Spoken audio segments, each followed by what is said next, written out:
Всем привет, с вами снова Алина, и сегодня на моем канале, как вы уже догадались из названия видео, мы поговорим про Оскар, про церемонию, которую мы с вами ждали очень долго, ждали целый год, особенно последний месяц, когда смотрели наряды с других церемоний.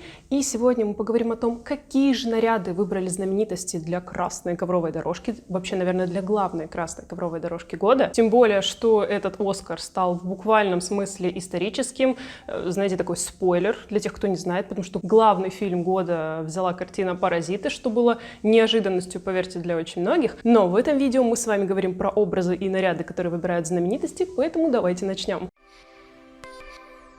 Итак, какие наряды выбрали звезды, как оценили их критики? Первая в этом списке Жанель Моне. Она выбирает для себя платье от модного дома Ральф Лорен, и этот образ однозначно входит в разряд самых эффектных и самых лучших на этой красной ковровой дорожке.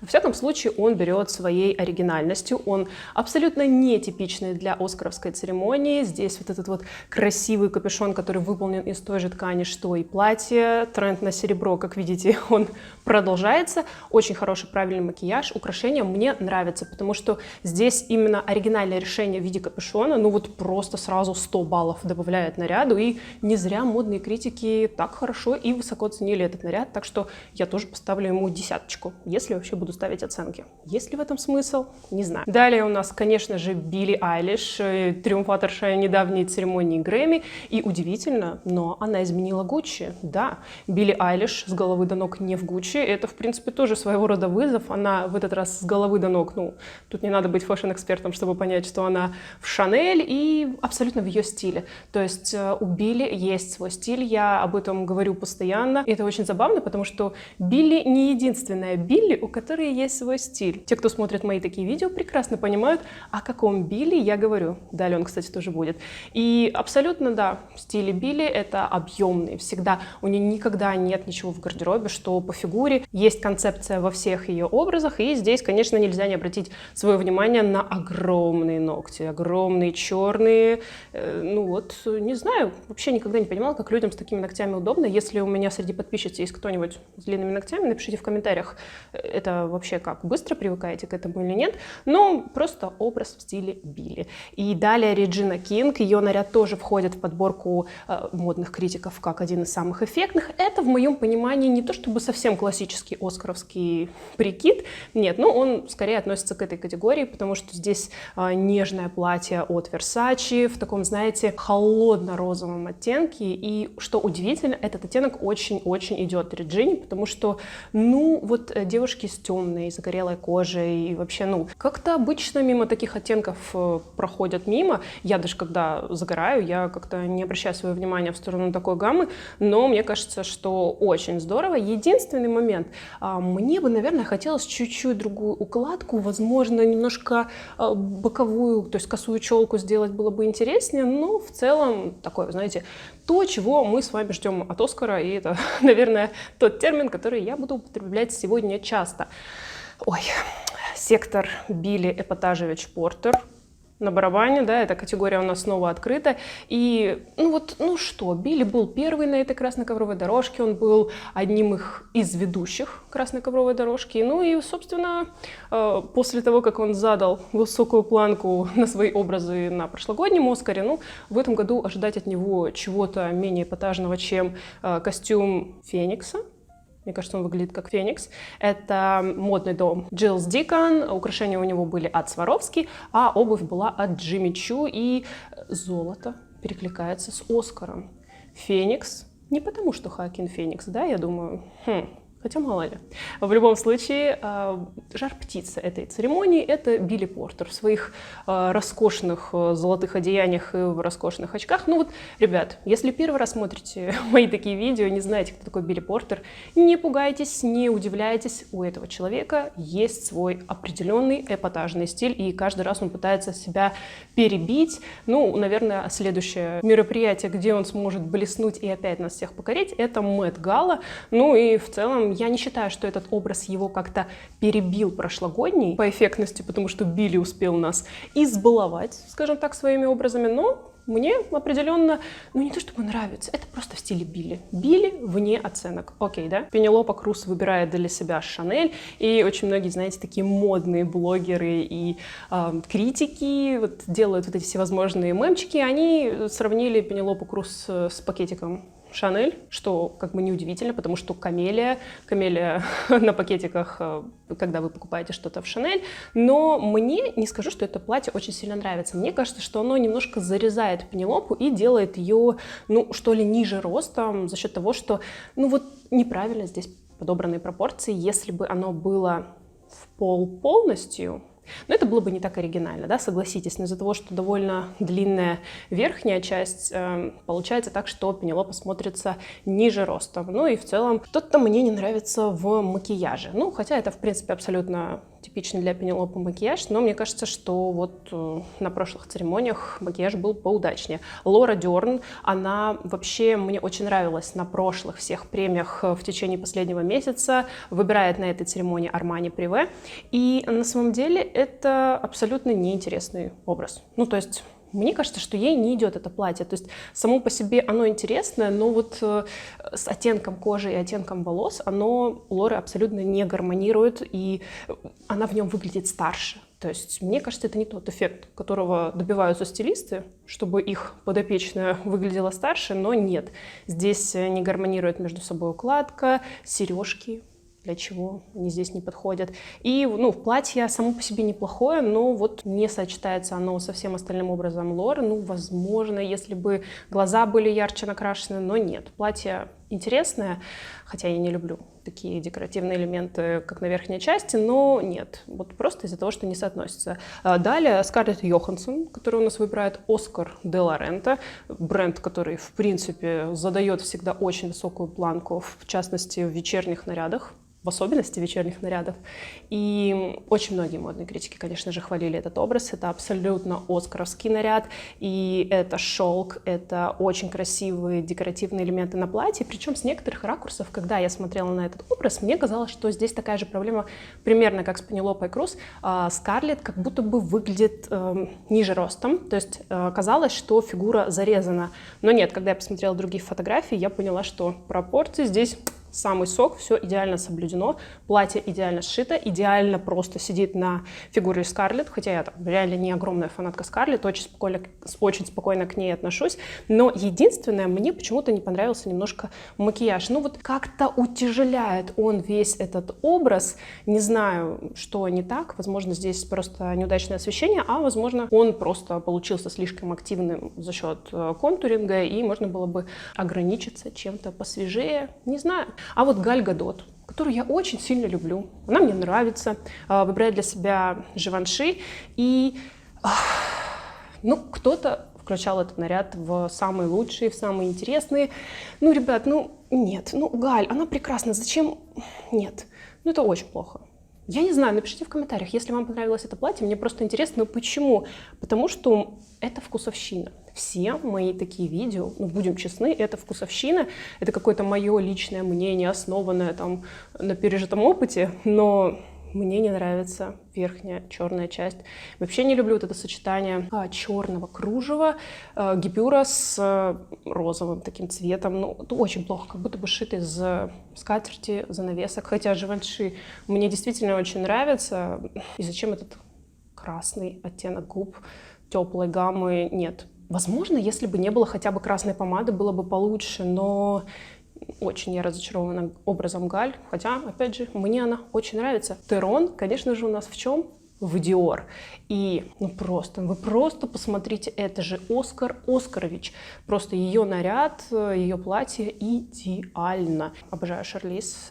У нее бывают неудачные выходы, особенно в последнее время, но она вот создана. Знаете, человек рожден для красной ковровой дорожки Оскара и для таких нарядов, и как же на ней это смотрится гармонично. Вроде, да, там черное вечернее платье в оскаровском стиле, а нет. Вот Шарлиз умеет носить такие наряды, как богиня, как царица. И я очень очень рада, что здесь не сделали акцент на губы, потому что, ну, перебивалось бы все. И, наверное, отдаленно бы напоминала образ Анджелины Джоли, которая тоже надевала черное платье с таким вот эффектным разрезиком. У нее был акцент на губы? Нет, здесь все очень хорошо, очень гармонично. Далее у нас Оливия Колман, она в Стелла Маккартни. И, кстати, это ее платье тоже очень многие модные критики включили в разряд наиболее эффектных и интересных на этой оскаровской красной ковровой дорожке. Я не могу точно сформулировать свое отношение к этому наряду. Образ очень сложный в плане одежды, макияж, в принципе, там лаконичная стрижка, лаконичная укладка. Не могу, знаете, четко сформулировать, нравится мне это или нет. С одной стороны, мне нравится, потому что это оригинально, это нарядно, но все-таки есть какие-то внутренние «но», которые меня смущают. Да, вот эти разрезы на рукавах, безусловно, делают наряд оригинальным. Клатч. Знаете, меня, наверное, смущает клатч. Без клатча мне бы показалось все это гораздо чуть менее, что ли, претенциозным. Далее Сандра О в Эль Сааб, и модный дом Эль Сааб тоже славится своими вечерними нарядами, но нет. Не в этом случае. Причем изначально задумка этого золотого платья прекрасна, но постоянные подписчики моего канала обратили внимание сразу на что? Бантик. Как я люблю бантики. Это, конечно, сарказм. Я не люблю бантики. И вот, знаете, если бы осталась только вот эта золотая, струящаяся и сверкающая ткань, даже с бантиком, было бы намного лучше. А вот эти объемные элементы, ну, очень-очень спорные. Ну, не нравится мне это платье, и я думаю, что оно бы, наверное, практически никому не подошло. Причем, да, давайте оставим объемные элементы, оставим сверкающую ткань, но уберем бантик. Наверное, было бы лучше, да?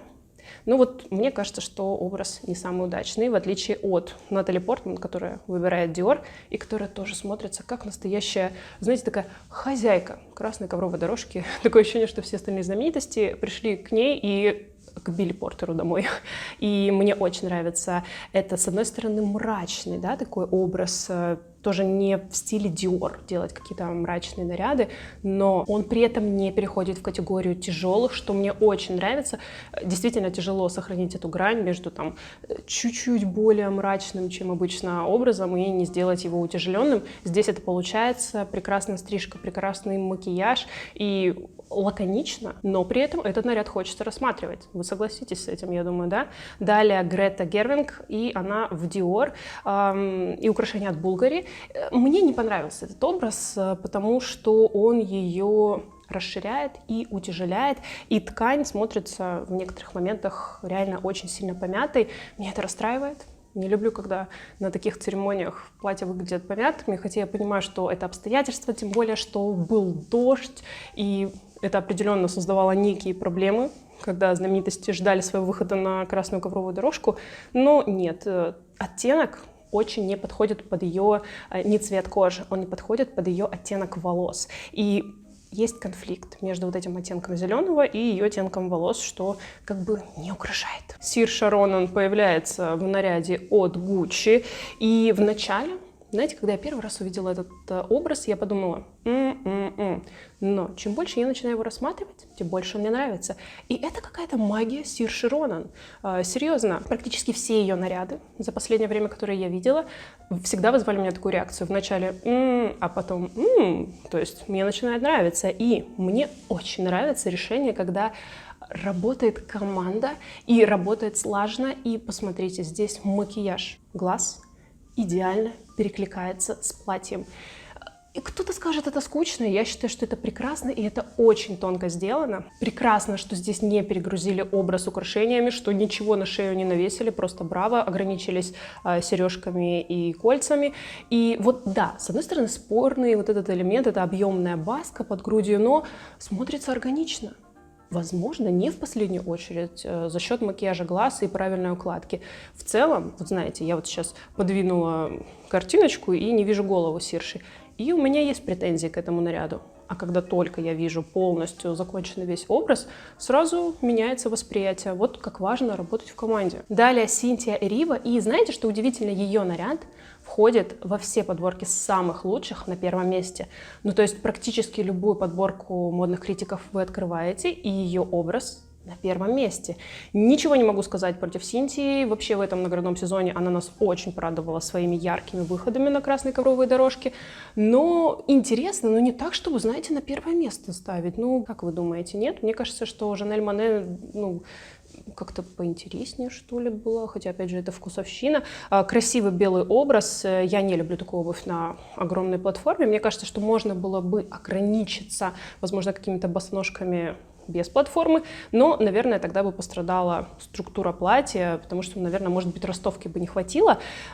Оправдано, да. Но назвать этот образ каким-то там входящим даже в топ-3 самых лучших на этой красной ковровой дорожке, ну, у меня бы язык не повернулся, нет. Мне определенно этот образ, кстати, нравится меньше, чем наряд от Бри Ларсон. Она выбирает для себя кейпированное платье от Селин, очень красивое, ей реально подходит. Вот что-то меня смущает немножко в укладке. Возможно, если бы был пробор посередине, смотрелось бы интереснее. Это, знаете, вот эта визуальная симметрия. Ну, а так тоже нет никаких претензий, потому что я любительница таких лаконичных образов, если мы не говорим про образы, где много деталей, которые хочется рассматривать, но при этом освежающих. И этот наряд действительно украшает Бри, и вот прям золотая свежесть. Мне, правда, очень нравится, и то, что оно кейпированное, безусловно, тоже добавляет ему эффектности. Сальма Хайек, как и Сирша Ронан, выбрала для себя Гуччи, и украшения от модного дома ювелирного Бушерон. Нет, Сальма в последнее время как-то не совсем ударяет по моим стильным струнам души, потому что, ну, не нравится мне этот наряд. Ну, вот как-то всего и недостаточно, и одновременно много. Возможно, если бы не эти активные украшения, ну нет, ну Сальма, это выглядит как какое-то свадебное платье, не на самую пышную свадьбу. Я ничего против свадебных платьев не имею, это прекрасно, но, знаете, если бы не было этой лямки с кристаллами, возможно, мне нравилось бы больше, и действительно была бы такая ассоциация с греческой богиней, и эти украшения были бы оправданы, но это наряд все-таки скорее не для Оскара, а для Мэтт Гала, давайте так. Ну, не нравится мне этот образ. Далее у нас Кэтлин Девер. Она тоже входит во все подборки там самых стильно одетых знаменитостей на этой красной ковровой дорожке в Луи Виттон. И мне очень нравится этот образ. Вот просто образ оскаровский, к которому у меня практически нет претензий. Ну как? Да, у меня практически нет никаких претензий. Хороший макияж, правильная укладка, правильная длина волос именно для этого платья, за счет чего и можно выпустить одну половину волос вперед. Структура за счет объемной и немножко жестковатой красной ткани смотрится эффектно, закончено. И даже украшения меня не так, чтобы сильно смущают. Хотя, возможно, даже без этого колье. Нет, знаете, колье, наверное, ничего не портит. Далее, конечно же, Марго Робби. И тут просто очевидно, что выбирает для себя Марго. Конечно же, Шанель. Она выбирает для себя винтажное вечернее платье от этого модного дома. И платье мне очень нравится, да, однозначно прекрасный выбор, красивое, винтажное. Что-то в последнее время идет не так с макияжем и укладками Марго. Я не понимаю, что происходит. Возможно, она просто как-то устала от церемонии, на которые ей буквально там практически через день приходится ходить. Но вот как-то я не понимаю, почему ей очень сильно убирают объем. Ей действительно очень идет, особенно под такие наряды, когда приподняты корни. Ну и, наверное, все-таки в этом образе я не вижу какой-то, знаете, слаженной работы стилистов, как там в случае, например, с Сиршей, потому что красная помада, да, это тоже одна из визитных карточек Марго, она часто с ней появляется, но в этом образе, наверное, нужно было бы обойтись без нее, потому что красная помада, она очень сильно конфликтует с декоративным элементом спереди на платье. Нет, это не очень хорошо. Если бы был более активный макияж глаз, но при этом нейтральная помада, наверное, образ мне понравился бы больше. Ну а так вот только, наверное, основная высокая оценка здесь будет за платье. Рене Зельвегер выбирает Армани Приве и уходит с этой, кстати, церемонии с золотой статуэткой, главной актерской ролью женской, и выбирает асимметричное платье, белое, тоже входит во все возможные подборки. Здесь абсолютно Оскар Оскарович, как я говорю. И да, здесь, наверное, можно было бы добавить чуть-чуть акцентов, потому что макияж прям очень-очень такой, ну, легковат для белого платья, учитывая, что Рене не очень загорелая, и, соответственно, когда девушка с не самым темным оттенком кожи выбирает белый образ, нужно добавить акцентов. На самом деле акценты здесь можно было добавить даже с помощью каких-нибудь сережек более объемных, но вот как-то решили стилисты ограничиваться нейтральным макияжем. Ну, в целом, наверное, все-таки хорошо, здорово, что не стали грузить никакие огромные браслеты, как это часто бывает по сотрудничеству со знаменитостями. В целом образ хороший. Жюля Луи Дрейфус выбирает платье по фигуре от Веры Вонг и украшения от Гарри Уинстона. Вот тоже такой вот прям, знаете, это, наверное, наряд не в стиле Оскара, а в стиле Vanity Fair, то есть вечеринка, которая идет после Оскара, автопати. Обязательно сниму вам видео с разбором нарядов с Vanity Fair, потому что, на мой взгляд, это даже интереснее, чем обсуждать наряды самой церемонии. Там, поверьте, там образы были гораздо более интересными, да, я это слово уже говорила. В общем, завтра этот ролик выпущу, так что не пропустите. Красиво платье подчеркивает фигуру. То есть здесь весь акцент сделан только на девушке, и я очень это люблю. Мне нравится, когда выбирают лаконичные. Здесь идеальная укладка, правильный макияж. Украшения, единственное, колье бы я, наверное, убрала, и все. И, была бы просто твердая десятка за образ. Идина Мензел выбрала платье без лямок от модного дома J. Mendel, и также украшения от Гарри Уинстона. Да, бантик. Я не объективна, если вижу бантики, хотя нет, да, бывали случаи, когда я все-таки ставила высокие оценки нарядам с бантиками, но в целом неплохо, да, вот этот оттенок фуксии, вот эта струящаяся ткань. Но мне просто не нравится образ. Ну вот что я из себя выжимаю? Вот не нравится образ, и все. Минди Келлинг выбрала для себя наряд от Dolce Gabbana. Желтое платье с акцентом на одно плечо. Очень красивый оттенок, безумно люблю этот цвет. Мне нравится фасон платья, он, безусловно, подходит девушке. Хорошая укладка. Наверное, в идеале можно было бы волосы собрать, но здорово, что их просто назад перекинули. И здесь украшения действительно, ну вот, они дополняют образ, и они подходят девушке. И она, кстати, тоже входит во все возможные рейтинги самых удачных образов с этой церемонии. Люси Бойтон выбирает для себя вечернее платье от Шанель, что, в принципе, сразу нам видно не только по цветовой гамме и по воротничку, и многим другим решениям. И мне здесь понравилось то, что у нее в проборе, посмотрите, декоративные элементы, которые тоже напоминают нам о модном доме Шанель, асимметричная укладка, когда само все такое платье по симметрии, а пробор симметричный и акцент на губы. Вот такой вот сдержанный образ в стиле Шанель.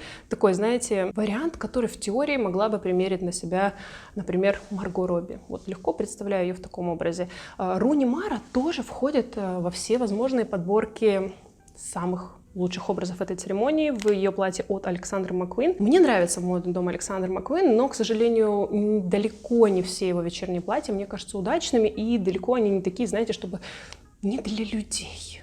В том плане, что они зачастую не несут в себе функцию какого-то украшения. Это наряды, которые созданы, ну, просто наряды для нарядов, чтобы вы смотрели на них как на какое-то произведение искусства, и они не несут там целью вот как-то украсить. Нет, это вот отдельное произведение искусства, и я однозначно не включу этот наряд в свою подборку самых лучших образов с этой церемонии. Нет, мне не нравится. Руни Мара тоже имеет свой такой сдержанный стиль в плане макияжа, в плане укладки. У нее все всегда более-менее из одной оперы. Она очень любит черные наряды, практически всегда в черном и появляется. Но здесь, конечно, большие проблемы с пропорциями. Длинный торс, укорачиваются ноги, очень тяжелый, мрачный верх. Ну вот как-то слишком готично для Оскара.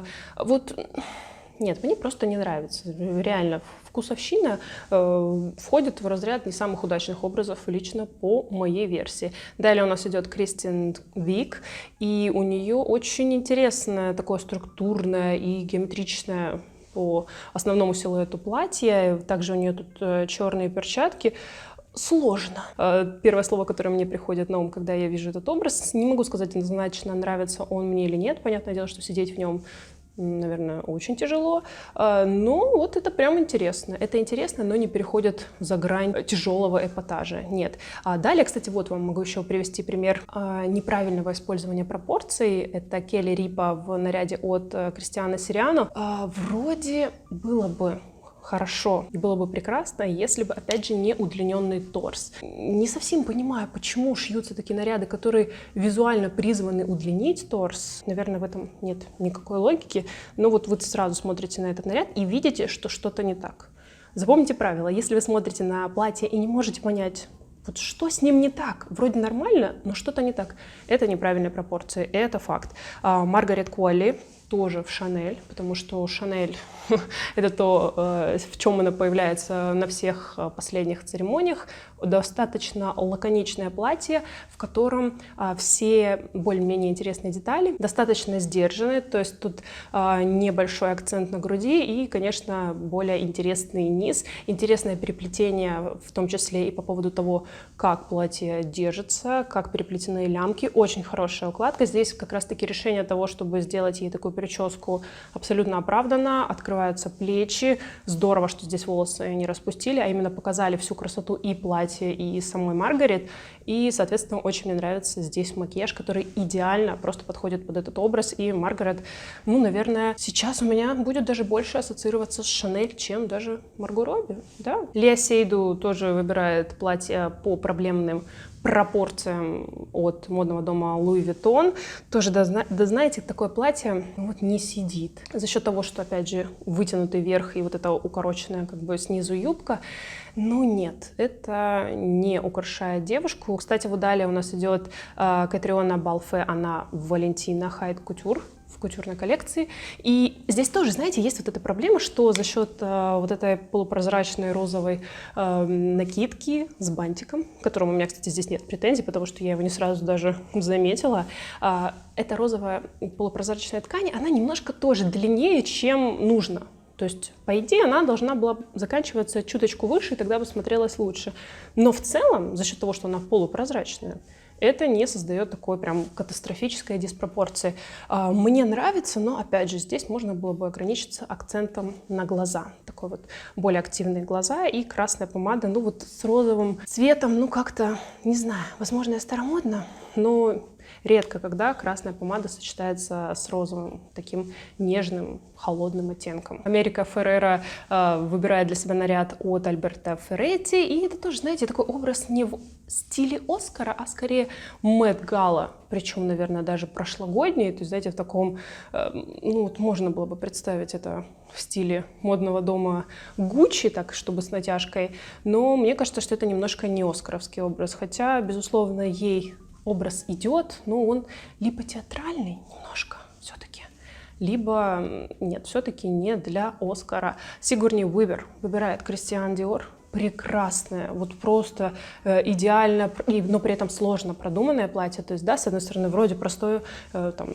платье в зеленом цвете. Нет, вы начинаете его рассматривать и понимаете, сколько здесь сложных деталей и насколько это не бросается в глаза. То есть это вот самая, в моем понимании, высокая мода, потрясающе красивый оттенок, который ей очень идет, который ей комплементарен с оттенком волос, с оттенком кожи, и который ее действительно украшает. Просто браво, мне кажется, это потрясающий выбор платья от Dior. Просто красота. Маленькая звездочка Джулия Баттерс выбирает для себя наряд от Кристиана Сириано, хотя вряд ли она сама выбирала этот образ. Мы тоже обсуждали ее образ на прошлых премиях, и здесь примерно та же история. С одной стороны, образ интересный, он там чуть-чуть игривый за счет розового оттенка, но при этом он не такой, чтобы прям совсем детский. Да? Мы все-таки говорим о главной кинопремии этого года, но самое классное в этом наряде, то, что здесь так же, как и в прошлом, не пройдена та грань, чтобы одеть ребенка во что-то супер взрослое.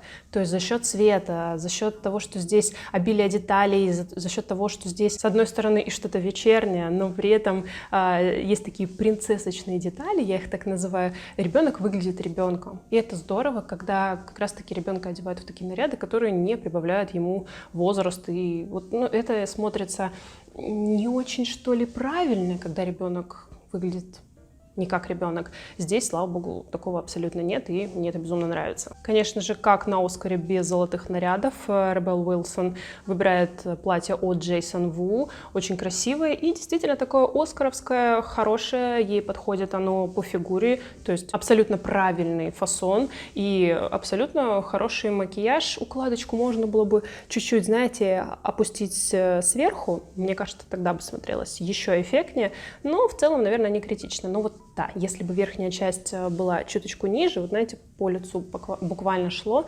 было бы эффектнее. Ну, так тоже такое оскаровское золотое платье. Люблю я золотишко. А Камила Марон тоже выбирает для себя наряд, ну как тоже, белых нарядов было предостаточно на этой церемонии. У нее белое легкое платье, которое, в принципе, изначально кажется, как будто бы сделано от Dior.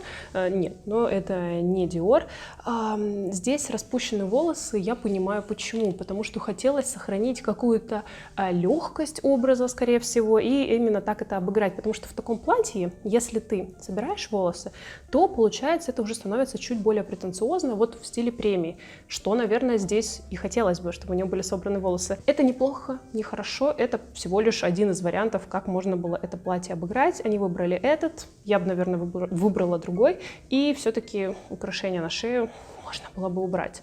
Было бы еще свежее и лучше, потому что украшение на шее здесь было бы оправдано, если волосы были бы подняты и собраны. Если волосы распущены, то уже всего хватает, и можно было бы обойтись без колье. Zazie Beetz выбирает для себя такой достаточно диско-образ, и тоже входит в разряд всех просто рейтингов самых стильно одетых знаменитостей этой премии. Мне нравится, что ее образ, он довольно сложный, знаете, там есть какие-то вопросы, почему такая укладка, но здесь все абсолютно гармонично в плане того, что здесь задумано это изначально по стилю и по тому, чтобы прическа перекликалась с нарядом и создавалась такая, знаете, именно общая диско-атмосфера. Мне нравится, при этом это сохранено в вечернем стиле. И, конечно, здесь абсолютно оправдано это колье от Bulgari, потому что, ну, оно соединяет, получается, лицо, голову, укладку вместе с остальным образом. Вот в некоторых нарядах это действительно нужно, так что здесь это полностью оправдано. И еще один образ, который не похвалил, разве что ленивый, это наряд, который выбрала для себя Лили Олдридж, супермодель,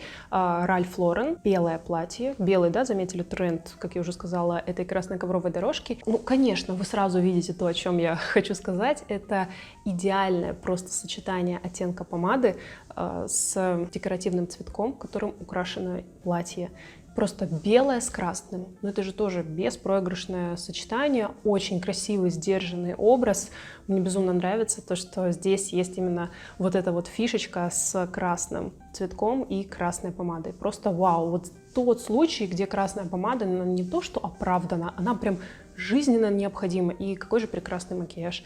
Просто восхищаюсь. Очень красивый, несмотря на то, что очень лаконичный наряд. Ну что, это были все образы с премии «Оскар» 2020. И на самом деле я уже сейчас, после того, как закончу снимать этот ролик, приступлю к съемке видео After Party Vanity Fair, потому что там, наверное, были мои любимые наряды. В этом году «Оскар», ну не то чтобы меня разочаровал, нет, были абсолютно, ну такие нормальные наряды. То есть не было ничего, кроме образа, например, Жанель Моне и там Сир Широна, ну вот несколько там образов, которые мне больше всего понравились. Но вот на Vanity Fair все будет гораздо интереснее, поэтому обязательно подписывайтесь на мой канал, нажимайте на колокольчик, большой палец вверх и оставляйте комментарии, чтобы не пропускать мои следующие видео. У меня есть Инстаграм, там тоже можете на меня подписываться, обновляю его чаще, чем YouTube. И завтра, конечно же, выйдет видео с After Party Vanity Fair, где и будут тоже наиболее, на мой взгляд, интересные образы. Ну а с вами была Алина, увидимся в следующем ролике.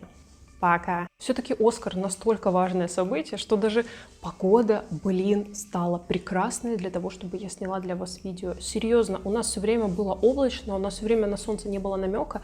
И надо же именно сегодня, когда пришло время обсуждать наряды для Оскара, выглянуло солнце. Вот что значит даже погода переживает за качественный контент.